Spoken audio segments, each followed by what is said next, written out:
बिस्मिल्लाहिर्रहमानिर्रहीम अस्सलामु अलैकुम। This is doctor Irtaza Rahman and you are watching doctor Irtaza Rahman lectures.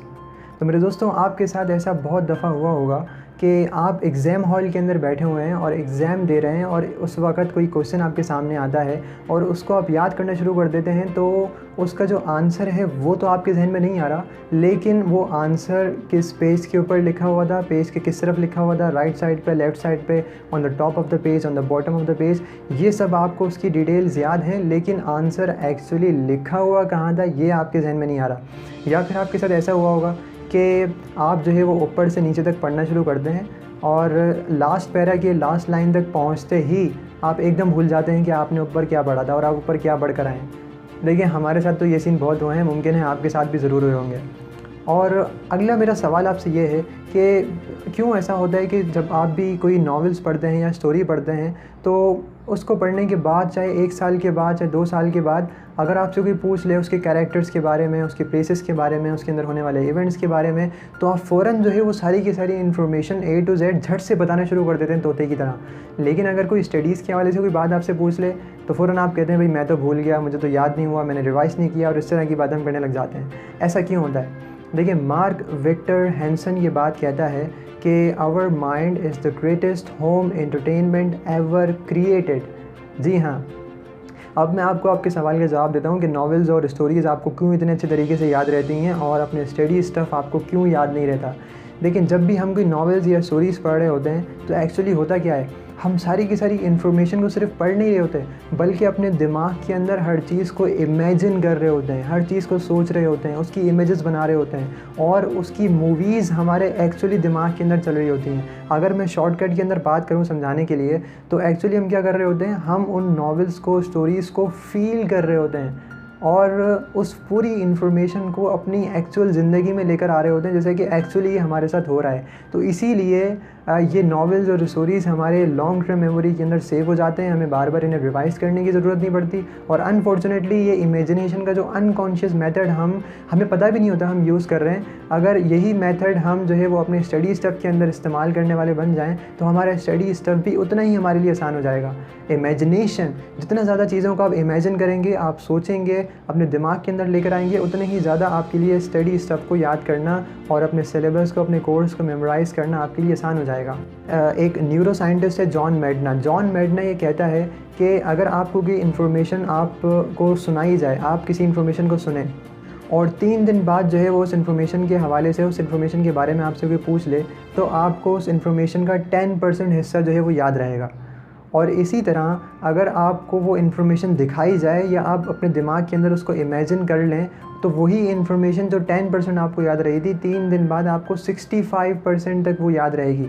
और ये कहने वाला कोई आम बंदा नहीं है, बल्कि एक न्यूरो साइंटिस्ट है जो कि जानता है ब्रेन की साइकोलॉजी क्या है और ब्रेन की फिजियोलॉजी क्या है। तो इसकी बात में दम है और 100% ऐसा है कि हम इमेजिनेशन करते हैं तो जिस तरह नॉवेल्स और स्टोरीज़ हमें याद हो जाती हैं, हमें अपना स्टडी स्टफ़ भी याद हो सकता है। अब सवाल ये पैदा होता है कि इमेजिनेशन करनी किस तरह है। तो मैं आपको एक प्रिंसिपल बताता हूँ। देखिए, वैसे तो ये टॉपिक बहुत ज़्यादा लंबा है और इसके ऊपर हम वर्कशॉप करवाते हैं अनलिमिटेड मेमोरी वर्कशॉप के नाम से। अगर किसी को करनी हो तो वो ऑनलाइन कर सकता है। लेकिन अगर आप चाहते हैं कि इस वीडियो के मज़ीद पार्ट्स बन जाएँ, क्योंकि सारी बातें इस वीडियो में करेंगे तो वीडियो बहुत ज़्यादा लंबी हो जाएगी, तो अगर आप चाहते हैं कि इस वीडियो के, इस टॉपिक के मज़ीद जो है वो पार्ट बने, तो आप जो है वो इस हमारे जो पहली वीडियो है इस टॉपिक के ऊपर, इसको 100 लाइक्स तक पहुँचाएँ, कमेंट्स करें, फ़ीडबैक दें अपना और शेयर करें। फ़ीडबैक आएगा, जितने लाइक्स और कमेंट्स आएंगे तो उतनी ही ज़्यादा हमें मोटिवेशन मिलेगी कि भाई जो है वो स्टूडेंट्स हैं वो सुनना चाह रहे हैं इस टॉपिक के वाले से, तो हम उतनी ही जल्दी इस टॉपिक के ऊपर वीडियो बनाएंगे। तो देखिए, प्रिंसिपल की मैं बात कर रहा था कि एक प्रिंसिपल है जिसको हम कहते हैं सी प्रिंसिपल। देखिए, ये इतना इफ़ेक्टिव प्रिंसिपल है और इतना गारंटेड प्रिंसिपल है कि अगर आप इस प्रिंसिपल को यूटिलाइज़ कर लें तो मुझे पूरी उम्मीद है कि आपकी जो मेमोरी की प्रॉब्लम है वो बड़ी आसानी से सॉल्व हो सकती है। क्योंकि बेशुमार ऐसे लोग थे जिनकी मेमोरी मुझसे वीक थी, आपसे वीक थी, लेकिन जब उन्होंने ये प्रिंसिपल्स और ये मेथड इस्तेमाल करना शुरू किए तो वो दुनिया के मेमोरी चैम्पियंस बन गए। जी हाँ, मैं मजाक नहीं कर रहा, मेमोरी चैम्पियंस बन गए। तो आप भी अपनी मेमोरी को इंक्रीज़ कर सकते हैं और अपने स्टडी रूटीन के अंदर इस प्रिंसिपल को लेकर आके अपने लिए बड़ी आसानियाँ जो है वो पैदा कर सकते हैं। सी प्रिंसिपल का जो पहला जो है वो है एस फॉर सेंसेस। जिसका मतलब क्या है? देखें, जब भी आप कोई इन्फॉर्मेशन को रिसीव करते हैं ना, आपका ब्रेन को इन्फॉर्मेशन को रिसीव करता है तो उसके 5 रास्ते होते हैं। सिर्फ 5 रास्ते ऐसे हैं जिसके ज़रिए से आप अपनी इन्फॉर्मेशन को अपने दिमाग तक पहुंचाकर उसे फीड करा सकते हैं, उसे सेव करा सकते हैं। और वो 5 रास्ते, वो 5 सेंसेस कौन से हैं? देखने का, सुनने का, चखने का, स्मेल करने का और टच करने का। इन 5 रास्तों के अलावा और कोई तरीका नहीं है और कोई दूसरा सेंस नहीं है जिसके ज़रिए से हम ब्रेन तक इन्फॉर्मेशन पहुंचा सकें। तो जितना ज़्यादा हम सेंसेस इस्तेमाल करेंगे उतनी ही ज़्यादा अच्छे तरीके से हम चीज़ों को मेमोराइज़ कर सकते हैं और लॉन्ग टर्म मेमोरी के अंदर सेव कर सकते हैं। और जितना कम सेंसेस हम इस्तेमाल करेंगे चीज़ों को याद करने के लिए, तो उतनी ही कम अरसे के लिए हमें चीज़ें याद रहेंगी और बार बार हमें रट्टा लगा के रिवाइज़ करना पड़ेगा। तो सेंसेस को इस्तेमाल देखें, आप बेसिकली सी प्रिंसिपल को इस्तेमाल किस तरह करना है अपनी स्टडी लाइफ के अंदर, तो इसकी सारी एग्जांपल्स मैं लास्ट में दूंगा, क्योंकि पहले मैं आपको प्रिंसिपल समझा दूं। प्रिंसिपल समझने के बाद जो आपके समझ में आ जाएगा प्रिंसिपल, तो उसके बाद फिर आपको एग्जांपल समझ में आएंगी। तो सेंसेस को किस तरह इस्तेमाल करते हैं, देखें फॉर एग्जांपल मैंने आपको कहा कि मैं आपको एक नाम बताता हूँ एनिमल का, हॉर्स। अब अगले दिन मैं आपसे पूछूंगा कि मैंने कौन से एनिमल का नाम आपको बताया था। तो हॉर्स का नाम आपको याद रखने के लिए और हॉर्स एनिमल याद रखने के लिए आपने उसको 5 सेंसेस आप इस्तेमाल करके उसका नाम और वो एनिमल याद करना है।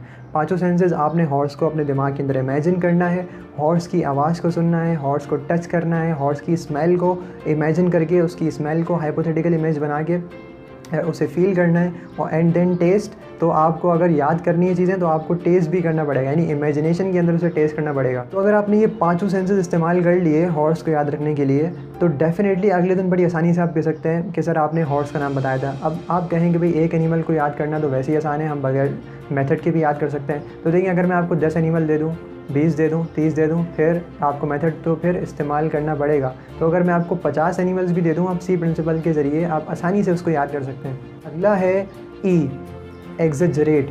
एग्जेजरेट का मतलब क्या होता है? देखिए एग्जेजरेट का मतलब है इनलार्ज करना, किसी भी चीज़ का साइज़ को बड़ा करके देखना। तो जो आपने सेंसेस के ज़रिए चीज़ अपने इमेजिनेशन के अंदर लेकर आए हैं, ये बेसिकली सारी बातें इमेजिनेशन की हो रही हैं।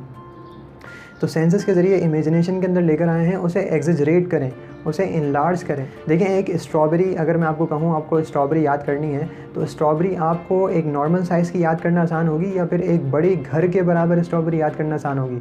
डेफिनेटली आपको एक बड़ी घर के बराबर स्ट्रॉबेरी, दिमाग आपको आपका जो है वो ज़्यादा जो जितनी बड़ी चीज़ होती है उसे आसानी से कैच कर लेता है, आसानी से एक्सेप्ट करता है। एंड थर्ड जो ई है वो है हमारा एनर्जी। एनर्जी का मतलब क्या है? आप कभी वीकेंड पे, हॉलीडे पे आपको कोई मूवी देखना ज़्यादा पसंद है या फिर एक इमेजेस का स्लाइड शो देखना ज़्यादा पसंद है? डेफिनेटली सारे मूवी देखना चाहते हैं हॉलीडे के ऊपर, स्लाइड शो कोई देखना नहीं चाहता। और इसी तरह आपको ब्लैक एंड वाइट मूवी देखना पसंद है या फिर एक कलरफुल मूवी ज़्यादा देखना पसंद है? डेफिनेटली सारे कलरफुल मूवी देखना पसंद करेंगे, ब्लैक एंड वाइट कोई देखना नहीं चाहता। तो इसी तरह एनर्जी का मतलब ये है कि आप जो चीज़ इमेजिन कर रहे हैं अपने सेंसेस के ज़रिए और जो चीज़ बड़ा करके देख रहे हैं उसको फुल एनर्जाइज़ कर दें, उसको मूवी के अंदर तब्दील कर दें। पिक्चर इमेजिन तो करनी है लेकिन पिक्चर को मूवी के अंदर हॉर्स इमेजिन करना है, बड़ा हॉर्स इमेजिन करना है, लेकिन हॉर्स ऐसा हो जो भागता हुआ, दौड़ता हुआ, खाता हुआ, पीता हुआ, ठीक है ना, ऐसा हॉर्स इमेजिन करना है आपको। एनर्जी उसके अंदर बढ़नी है, उसको मूव करवाना है और उसको कलरफुल बनाना है। जो इमेज बनाई है उसको मज़ीद ब्लैक एंड वाइट नहीं सोचना बल्कि कलरफुल बना के सोचना है। और इसी तरह एनर्जी का मतलब ये है कि आपने उस इमेज के अंदर इमोशंस लेकर आने हैं। जो आपने 3 डायमेंशनल मूवी एक बनाई है इमेजिन करके, उसको इमोशंस के अंदर तब्दील करना है। देखिए बचपन में आपको कभी चोट लगी हो, कोई एक्सीडेंट हुआ हो, तो आपको उस इवेंट को याद करने के लिए क्या बार बार रिवाइज़ करना पड़ता है? नहीं करना पड़ता, बल्कि आसानी से आप कभी भी आपसे कोई पूछेगा तो पूरा इवेंट आप जो है वो उसको सुना देंगे। क्यों? क्योंकि उसके साथ पेन का इमोशंस अटैच है। इसी तरह अगर आपके साथ कोई खुशियों वाला कोई इवेंट आया है, कोई फ़नी इवेंट आया है, तो उस फ़नी इवेंट को याद करने के लिए आपको उसे बार बार रिवीजन देने की ज़रूरत नहीं पड़ेगी, बल्कि अल्टीमेटली वो पूरी ज़िंदगी के लिए आपके दिमाग में सेव हो जाएगा। तो इसी तरह जो लर्निंग का प्रोसेस है, देखें ये भी जिस तरह बोरिंग नहीं होना चाहिए, उसी तरह ये लर्निंग का प्रोसेस सीरियस नहीं होना चाहिए, बल्कि ये फ़नी होना चाहिए, मज़े से भरपूर होना चाहिए। और जितना आप अपनी इमेजिनेशन के अंदर मूव कराएंगे उसको और उसको कलरफुल बनाएंगे और उसके अंदर इमोशंस लेकर आएंगे, फ़नी बनाएंगे इमेजिनेशंस को, तो उतने ही ज़्यादा अच्छे तरीके से आप चीज़ों को याद कर सकेंगे। ठीक है, अब मैंने आपको कहा था कि अब मैं आपको एग्जाम्पल्स दूंगा कि आप स्टडी स्टफ़ को अपना किस तरीके से याद कर सकते हैं। तो देखें पहली एग्जाम्पल मैं आपको देता हूँ जनरल नॉलेज की। For example, what is the capital of America? United States of America का कैपिटल क्या है? जी Washington. Definitely Washington is the capital of America. अब हम सपोज़ करते हैं कि हमें वाशिंगटन का नहीं पता था और हम बेसिक से याद कर रहे हैं कि अमेरिका का कैपिटल वाशिंगटन है। तो किस तरह याद करूँगा मैं वाशिंगटन को? तो मैं वाशिंगटन के नाम के ऊपर गौर करूँगा। वाशिंगटन क्या मतलब? वॉशिंग अ टिन, ऐसा कुछ बन रहा है ना, वॉशिंग अ टिन। तो मैंने इमेजिनेशन बनाई, सोचा, दिमाग के अंदर लेकर आया इस तस्वीर को कि I M washing a tin, मेरे हाथ में कोका कोला का, पेप्सी का या कोई और किसी कोल्ड ड्रिंक का टिन है और मैं उस टिन को धो रहा हूँ। तो मैंने ये इमेजिनेशन मूवी बनाई और मैं उसको धोने को मैंने तस्वुर के अंदर लेकर आया। तो अल्टीमेटली वॉशिंग अ टिन मैंने इतना अच्छा इमेजिन किया कि वॉशिंग टन मुझे हमेशा हमेशा के लिए याद हो गया। अगली एग्जांपल फ़िज़िक्स की लेते हैं। देखिए, आपने सबने पढ़ा होगा ओहम्स लॉ। इसका फार्मूला क्या है? V is equal to I R, यानी voltage is equal to current into resistance. For example हम सपोज़ करते हैं हमें ये फार्मूला याद नहीं था, अब हम सी प्रिंसिपल को इस्तेमाल करते हैं। तो हमने गौर किया V is equal to I R, तो V is equal to Irtiza Rahman, कितना आसान था। V is equal to I R, V is equal to Irtiza Rahman. तो आपने इमेजिन किया कि फॉर एग्जांपल आपने इमेजिन किया कि मैं जो वी स्विंग होता है उसके ऊपर बैठा हुआ हूँ और वो वी जो है वो स्विंग झूल रहा हूँ, या आप मुझे देख रहे हैं, आप मेरे साथ बैठे हुए हैं। तो ये आपने इमेजिनेशन को और ज़्यादा जो है वो कलरफुल बना के, इमोशंस उसके साथ जोड़ के आपने जो है वो इमेजिनेशन की, उसको इमेजिन किया। तो अल्टीमेटली आपको जहन में हमेशा हमेशा के लिए फार्मूला याद हो जाएगा, V is equal to I R. अगली एग्जांपल लेते हैं फार्माकोलॉजी की। देखिए, फार्माकोलॉजी हमारा थर्ड ईयर में MBBS में सब्जेक्ट था। तो अक्सर जो है वो फ्रेंड्स मेरे कहते थे यार ड्रग्स हमें याद नहीं होती। उसकी वजह ये होती थी कि ड्रग्स के नाम एक तो बहुत ज़्यादा होते हैं, बहुत ज़्यादा ड्रग्स होती हैं, फिर नाम बड़े मुश्किल होते हैं। तो देखें, मैं ड्रग्स के नाम याद करने में बड़ा जो है वो आप समझ लें कि चैम्पियन था, बड़ी आसानी से मुझे याद हो जाते थे। तो उसकी वजह क्या थी? यही सी प्रिंसिपल। देखें, फॉर एग्ज़ाम्पल एक ड्रग है, ड्रग का नाम है ऑक्ट्रियोटाइड, थोड़ा सा डिफ़िकल्ट सा नेम है, ऑक्ट्रियोटाइड। अब मुझे ऑक्ट्रियोटाइड का नाम याद करना है, तो मैं इसको किस तरह याद करूँगा? मैं वर्ड पे गौर करूँगा, ऑक्ट्रियोटाइड। ऑक्ट का मतलब क्या है? Octa, 8, number 8। ऑक्टा का मतलब होता है 8। रियो, बिस्किट्स सबने खाए होंगे, एंड टाइड क्या होता है? ये वॉशिंग पाउडर। तो मैंने ये इमेजिन किया कि मेरे सामने 8 जो है वो रियो के बिस्किट पड़े हुए हैं और 8 जो है वो टाइड वॉशिंग पाउडर पड़े हुए हैं एक तरफ। तो मैंने ये इमेजिन किया और इस तरह मैंने सी प्रिंसिपल के ज़रिए एक ऑक्ट्रियोटाइड, जो कि मुश्किल नाम था, बड़ी आसानी से मैंने याद कर लिया। अब मैं ये नाम कभी नहीं भूल सकता। इसी तरह आप सी प्रिंसिपल को यूटिलाइज़ करके आप किसी भी ज़बान को सीख सकते हैं और ज़बान के मुख्तलिफ वर्ड्स जो है वो याद कर सकते हैं। फॉर एग्ज़ाम्पल स्पेनिश एक लैंग्वेज है, तो स्पेनिश लैंग्वेज में सन को कहते हैं हम सोलो। सन को हम कहते हैं सोलो। तो अगर मुझे याद करना है तो मैं सी प्रिंसिपल को कैसे इस्तेमाल करूँगा? तो मैंने इमेजिन किया कि सन सोलो।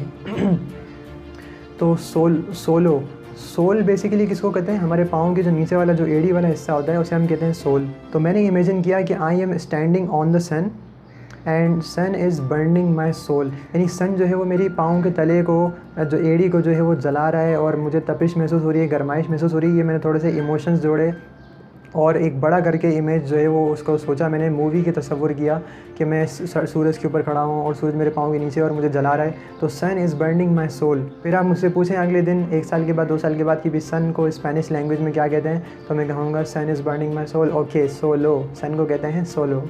तो ये था सी प्रिंसिपल और ये इमेजिनेशन का जादू था।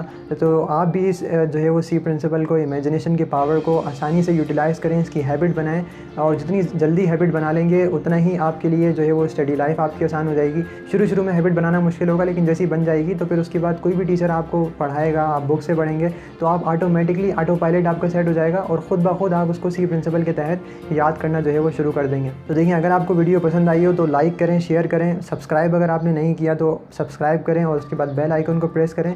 तो इंशाल्लाह अगली वीडियो में हम फिर हाज़िर होंगे। अब तब तक के लिए अपना बहुत ख्याल रखिएगा। अस्सलामु अलैकुम एंड अल्लाह हाफ़िज़।